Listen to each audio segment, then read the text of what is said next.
You can import something called math. So in Python, you would just, if you want to import a library, you just say import and you have to know the library name. In this case, it's math. So again, it comes with this floor function, and I'm just putting this one in there again to show you that there are actually 3 different ways in which you can get the same answer. So this 10 floor 4, you can either type it like that, you can type round and it will round down. Or if you import math, then you can use math.floor and this will also round it down and give you the same answer. But the only reason why I'm showing you the math.floor first is so that you get a feel for how you actually use libraries. Normally, libraries would have something that is called a method, which will have like this math part at the start with a dot, followed by the specific thing that you want to use in that library. So for example, this library is called math and you want to use the floor function. So it's sort of almost like saying, I want to use Jamie Oliver's kitchen.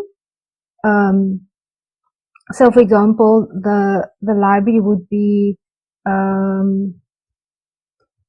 Jamie Oliver library, which in this case is the equivalent of math. And you want to use the microwave.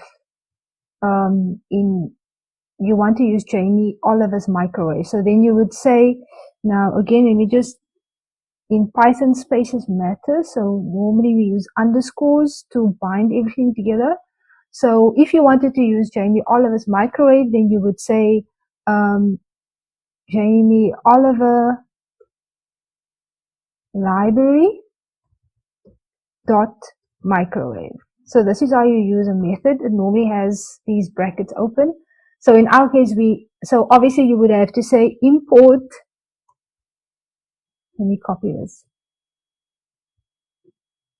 You would have to say import Jamie Oliver. Let me just make a new cell so that this doesn't confuse you too much.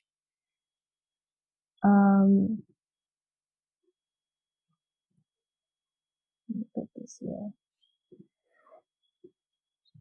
You would have to say import Jamie Oliver, and then you would have to say I want to use his microwave.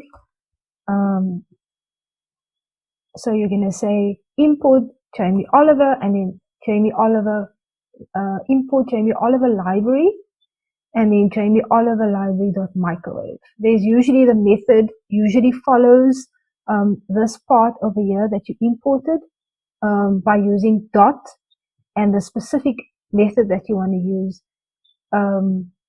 that will be applied to that specific library. So here we imported math, and then we said math.floor, which is a floor method. And then sometimes you put something inside of that, which is called an argument, and sometimes it's left open. In this case, you obviously want to say what you want to use the floor function on. For example, it would be like saying Jamie Oliver.microwave. That is just taking out the microwave. But what do you want to do with the microwave? Okay, I want to heat up my pasta. So then it will know import Jamie Oliver's library. I'm just using library, but in this case, it's probably more better to say kitchen, but just so that you get a feel for the fact that we're working with something called a library. So then Jamie Oliver library is being imported. You say then Jamie Oliver library dot microwave, and in the microwave, I want to put a pasta. So Jamie Oliver has other things as well. So you might want to say, Jamie Oliver library dot spoon. What do you want to do with the spoon? You want to eat ice cream, for example. So there are different things, but the other thing I want to say is also sometimes these libraries are long and you might not want to use that entire name. So you can say import Jamie Oliver library as anything you want to call it. Joel, J-O-L. And then instead of typing all of this part over here, you would then say JOL dot library. So this part stays the same. I'm just going to copy this, not the library part.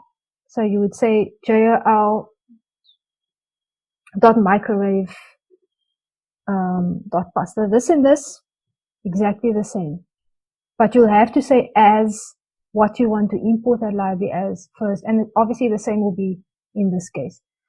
Okay, so all I did was I imported math. I said what I wanted, what specific method I wanted to use in that library and what I wanted to use it on. But remember, this is all because we wanted to get to the actual part where we wanted to round up this value.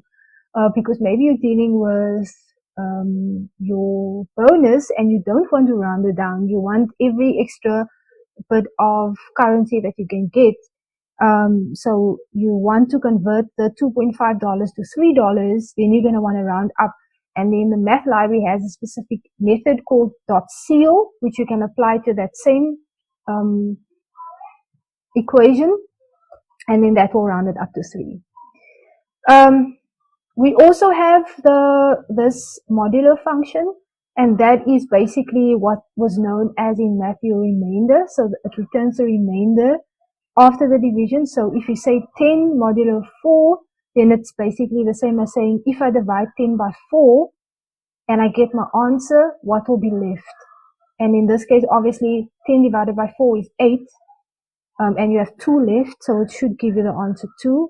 And this is just the second example, because the answer is 9, so the remainder will be 1. So just so you know, Python is really known for its libraries, and there are a whole lot out there. So before you write maybe a whole script or bit of code from scratch, maybe just check first if a library exists that can do what you want to do.